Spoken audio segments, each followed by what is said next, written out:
पंडित जी, आपने मुझे ठीक से पहचाना नहीं। अगर आप मुझे गौर से देखेंगे या फिर अपनी बुद्धि पर थोड़ा जोर डालेंगे तो शायद आपको याद आ जाएगा कि मैं कौन हूँ। आप मेरी ऐसी अवस्था देख के हैरान मत होइए। ये सब कुछ मैंने अपनी मर्जी से ही किया है। मैं रिश्ते नातों को त्याग चुका हूँ।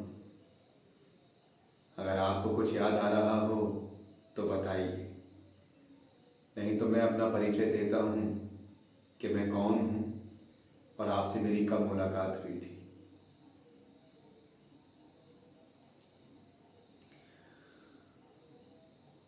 मेरा नाम गजाधर है, वही गजाधर जिसके साथ सुमन का विवाह हुआ था। आप ये जानते ही हैं पंडित जी कि सुमन मुझे क्यों छोड़ के चली गई। शायद आपको ये भी पता होगा कि सुमन आजकल कहाँ है और क्या काम कर रही है।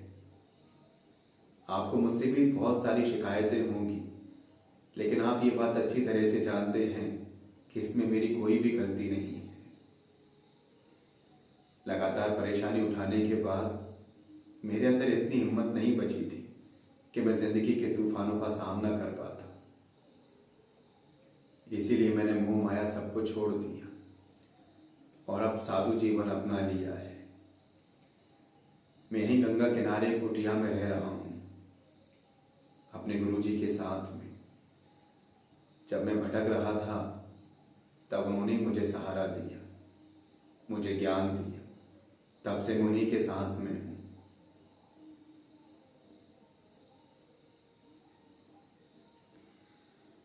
पंडित जी, इस बात का दुख तो मुझे भी है, लेकिन आप ही बताइए मैं क्या करता।